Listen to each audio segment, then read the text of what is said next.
Almirante, buenas tardes, señores oficiales, buenas tardes. Continuando con las exposiciones sobre la evolución de la estrategia marítima, a continuación, el pensamiento estratégico de Sir James Cable, el expositor, teniente de navío superficie, Milton Espinosa. Empezaré esta conferencia con la siguiente frase, la cual fue tomada del video institucional 2018 de la Armada del Ecuador. El futuro económico del Ecuador depende del mar. Fortalecer el poder naval no es un gasto, es una inversión. La Armada del Ecuador Constitución siempre a la vanguardia en pro de generar una visión oceanopolítica que propenda al desarrollo del país. La agenda que se va a seguir es la siguiente: biografía de Sir Cable, el pensamiento estratégico, diplomacia de cañoneras, clasificación de las fuerzas navales, la vigencia y finalmente las conclusiones. Biografía de Sir Cable. Sir James Eric Sidney Skelton Cable nació después de la Primera Guerra Mundial el 15 de noviembre de 1920 en Inglaterra. En aquel tiempo, la Inglaterra estaba en decadencia, ya que su sistema militar y económico se veía muy afectado y ya se vislumbraba a Estados Unidos como una nueva superpotencia. Bajo ese contexto, Cable realizó su formación académica. Estudió en la Universidad de Stowe y de Corpus Christi en Cambridge. Posteriormente prestó servicios en la Royal Navy y participó durante la Segunda Guerra Mundial en buques del Servicio de Señalización de la Marina. Para el final del conflicto, en 1944, alcanzó el grado de capitán de corbeta. En 1947, inició su carrera diplomática, desempeñando este cargo en Indonesia y Finlandia. En aquella época, el Reino Unido empezó a perder sus colonias, especialmente las de India y las de Oriente Medio. Para 1961, fue trasladado al Ecuador, desempeñándose como cónsul británico en la ciudad de Quito. En el año de 1971, es nombrado ministro de Relaciones Exteriores y es aquí donde escribe su obra insigne, Diplomacia de Cañoneras, con la que se hizo conocer. Posteriormente se retiró del servicio activo con el grado de contraalmirante y falleció en el año 2001.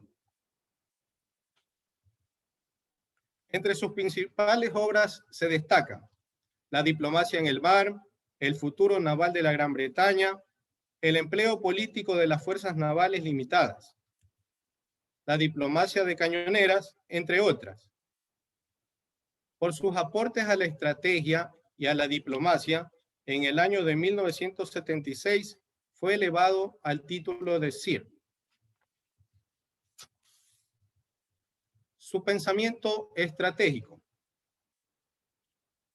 La principal obra de Sir Cable se enfocó en aspectos principales que relacionan la diplomacia y el poder naval de un Estado. Escribió los conceptos de la Fuerza Naval Limitada y su empleo, que es más conocido como diplomacia de las cañoneras. Esto es la manera de resolver de forma favorable para un país algún objetivo de política exterior mediante el uso del poder naval.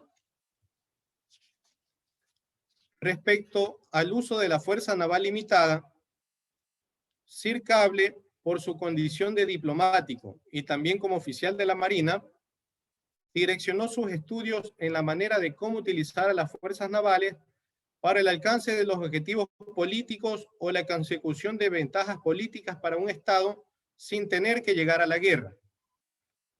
Según Cable, una fuerza naval es limitada si se cumplen ciertas condiciones. En vez de llegar a un conflicto de gran magnitud, se emplea la fuerza naval de una forma limitada. La primera es que el acto o amenaza de fuerza debe tener un propósito definido y cuya amplitud sea evidente para ambas partes. Y en segundo lugar, el propósito de quienes empleen la fuerza debe reconocerse como limitado, si existe la oportunidad de que la víctima considere su propósito como merecedor de una resistencia sin límites. Es aquí donde la parte ofendida considerará ceder ante este escenario que es adverso a sus intereses, pero que es tolerable y es preferible en vez de enfrentarse a una guerra. Por otra parte, la crisis, en primer lugar, la crisis constituye un medio reversible y es empleado por la política para lograr objetivos o ventajas políticas y o estratégicas. Esto es que la crisis constituye un conflicto de intensidad limitada, en el que el fin se alcanza sin recurrir al empleo generalizado de la fuerza. La crisis se manifiesta cuando se ejerce una amenaza sobre una vulnerabilidad de un país o de una alianza. Esto puede dar lugar a una serie de incidentes que cuando no son bien manejados puede evolucionar y llevar indiscutiblemente hacia una situación de guerra. El empleo de las fuerzas navales no contempla de ninguna manera la guerra. Esto debido a que la crisis normalmente se resuelve mediante el empleo del poder naval, mientras que una guerra se resuelve empleando a todas las fuerzas armadas. ¿Pero qué es el término diplomacia de cañoneras? El empleo limitado del poder naval es lo que Cable denominó diplomacia de las cañoneras y expresa que es el uso o amenaza de uso del poder naval limitado, no entendido como un acto de guerra, para asegurarse ventajas y evitar las pérdidas, tanto en una disputa internacional como también contra ciudadanos extranjeros dentro del propio territorio. Segundo, un acto de diplomacia coercitiva está dirigido a obtener una ventaja específica respecto a otro Estado. Su carácter diplomático indiscutiblemente se anularía si se incluye la producción de daño que no está directamente vinculado a la obtención de tal objetivo. Y tercero, la diplomacia coercitiva es una alternativa a la guerra. La fuerza naval, dadas sus características, constituye el principal instrumento para la política exterior de un Estado. Respecto a la clasificación de las fuerzas navales que realizó CIRCABLE, la realizó de acuerdo a los modos de empleo y al efecto final deseado que se pretende conseguir. Cable las clasificó en fuerza definitoria, fuerza propositiva o impositiva, fuerza catalítica.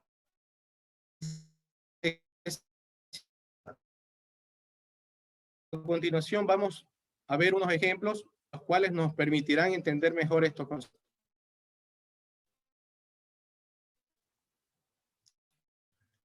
Para el caso de fuerza, la fuerza con capacidad suficiente para producir un hecho consumado.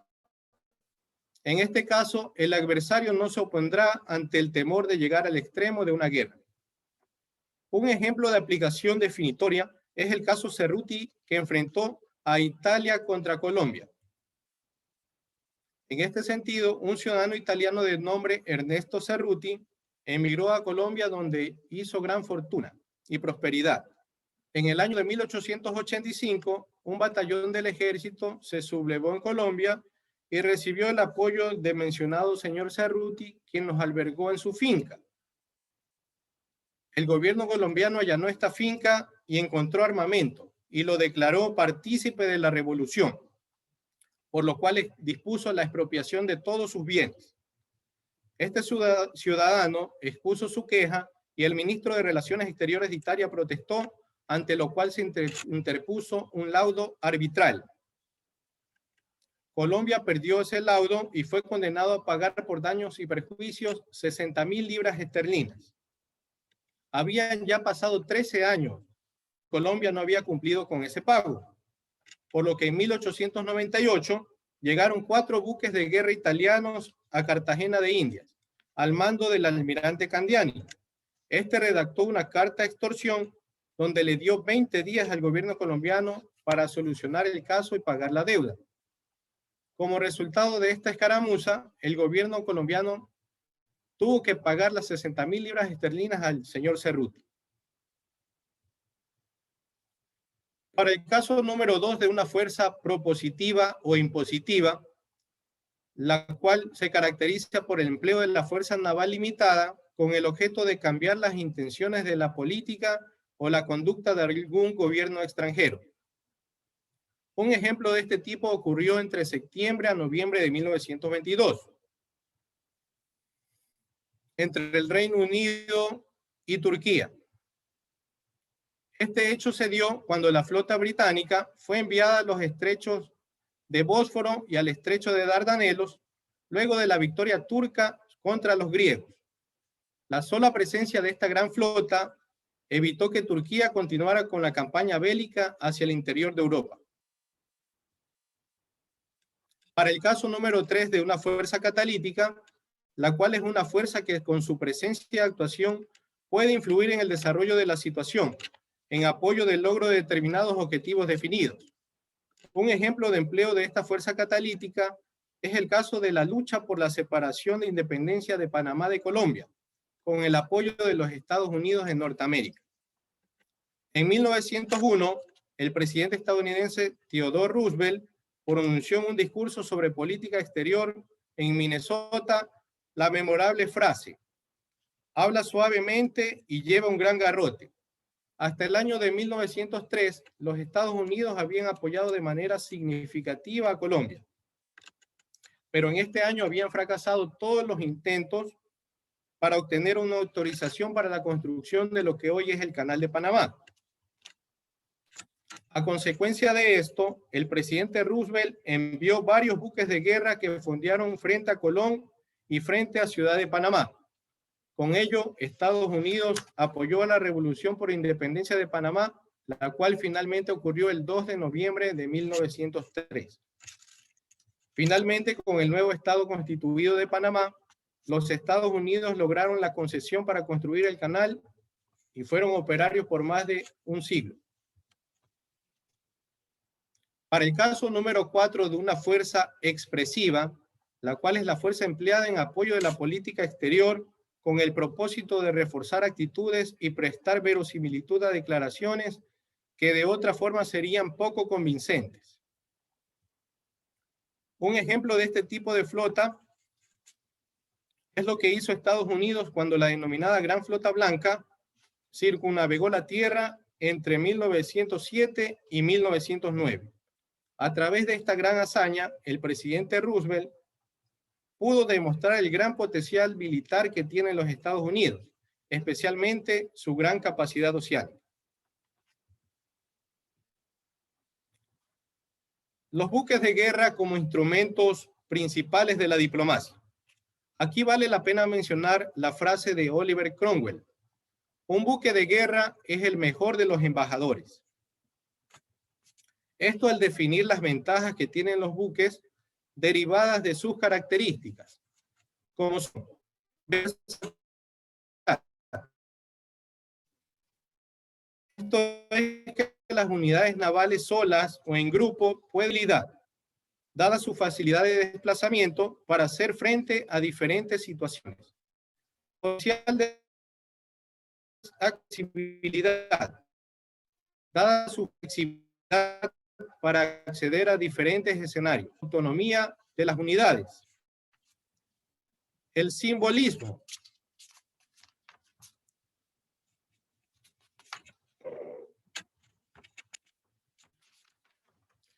Las unidades navales son útiles y visibles como representantes de la intención de una nación.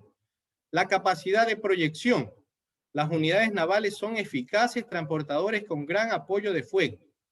Y la gradualidad, dada la facilidad de aumentar gradualmente la intensidad de su actuación o disminuirla hasta anularla completamente. El uso de una fuerza naval limitada en un ambiente de crisis destaca debido a que la presencia naval está en estrecha relación con la disuasión. Cable afirmaba lo siguiente: primero, que la presencia de buques de guerra es el mejor seguro para no tener la necesidad de utilizarlos, que por sus características los buques de guerra son el componente militar que por esencia utiliza un gobierno de manera inmediata en ambientes de crisis o de tensión.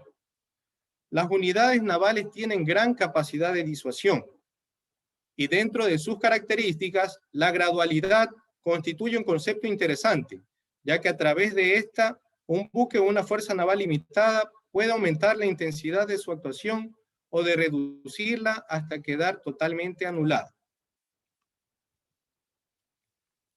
Las variables en el empleo por parte de un Estado de una fuerza naval limitada.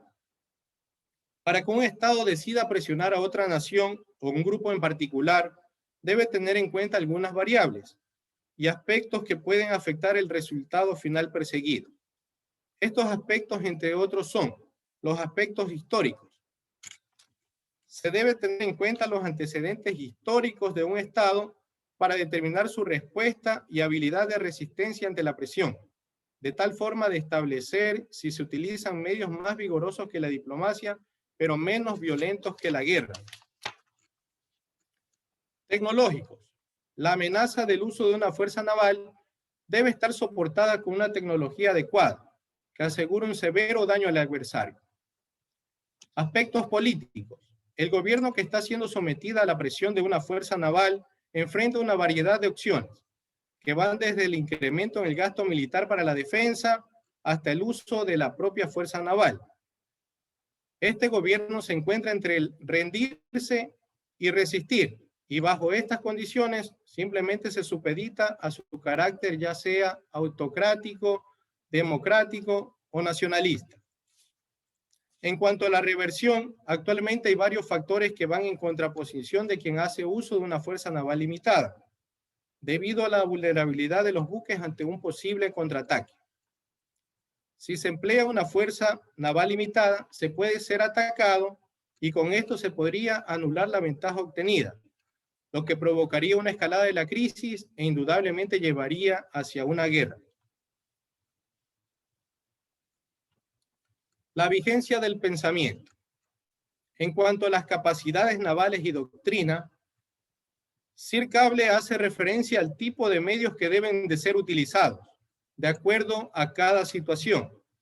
Así tenemos que se debe emplear un buque solo cuando no se provea resistencia. Un buque superior, el cual esta unidad debe ser capaz de superar la resistencia. Una flota sencilla, de tal manera que sea una fuerza con capacidad, por ejemplo, de efectuar un bloqueo. Una flota superior, la misma que sea capaz de sobrepasar la resistencia esperada. Un anfibio simple, cuando se espera que los desembarcos sean sin oposición de buques, y anfibios oponentes, cuando en los desembarcos se espera que se encuentre oposición.